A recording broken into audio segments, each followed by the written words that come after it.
Okay, so this is video number 5. I'm Jamie Donaldson, and I want to discuss when to be aggressive and when to really lag your putts. Definitely something I see when I'm playing golf with a lot of amateur golfers is they hit the wrong putt at the wrong time. What I mean by that is they'll have a putt which a 2-putt is a good result, and they might be trying to go to hole the putt thinking they have to, when we need to know when it's okay to take a much wider line, hit it a bit softer and just cozy it up into that 2-putt range.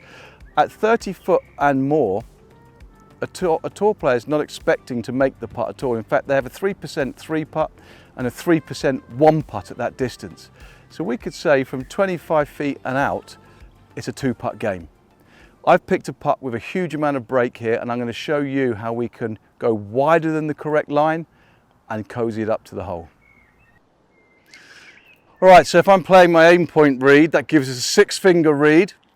So I've got my start line, and what it tells me is this ball would be rolling over this spot at the perfect speed.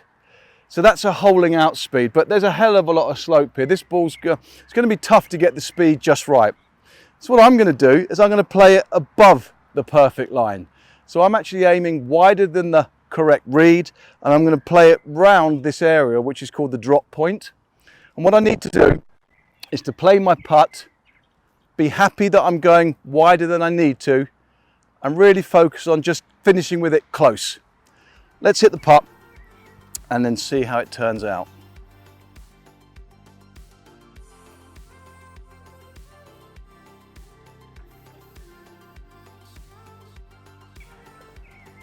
Okay, so we've hit it much wider than the correct line, but as you can see, the soft pace has helped us out there. It's finished in a very easy gimme. If I tried to make this putt on that kind of curve, I could have been 6, 7, 8 feet past the hole here. So this isn't really a 1-putt. I was happy with hitting it up to about a foot.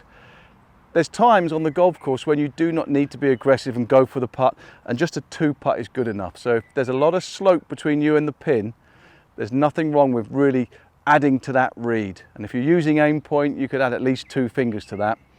If you're using a visual choice, you could be adding a 3rd perhaps. Okay, so with those big breaking, nasty putts, we have to match the speed and the start line perfectly, otherwise we're going to end up with some fairly nasty second putts. I've got an uphill 10-footer here which is actually straight aim. This is a putt where it could be hit 2, 3, maybe 4 foot past with ball speed. It's still going to catch enough of the hole to go in. So this is a good putt to be aggressive on. It's fairly uphill and it's fairly straight. So the last thing I want to be doing is just getting this only just reaching the hole. So I might play a speed of maybe 2 to 3 foot past visually. So as I'm rehearsing my speed here, I'm looking 3 foot past the hole. I've just got to let the hole get in the way. Okay, so that's the 5th video, which is all about when you can be aggressive and when you really want to be cautious when you're putting. And if we're not having stressful second putts, the game is definitely a lot easier. And just remember, not every putt has to be holed. A tour pro is really only trying to make a putt or 1-putt when it's inside 20 foot. And here's a stat for you. At 20 foot, they only make 1 in every 6 chances. So pick your moments when you want to be aggressive. And if you're outside of that range or there's a fairly big break, practice finishing a bit closer to the hole, take your 2-putt and move on.